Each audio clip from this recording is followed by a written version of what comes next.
Did money disappear from your GCash account even if you didn't use it? This is a serious issue that many users face, often due to unauthorized transactions from scams, phishing, or linking your GCash to unsafe apps. If you find yourself in this situation, here are 3 urgent steps you need to take right now. First, change your MPIN immediately.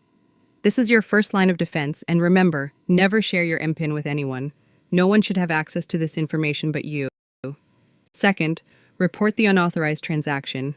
Head over to the GCash Help Center or simply call 2882. They have a dedicated team ready to assist you.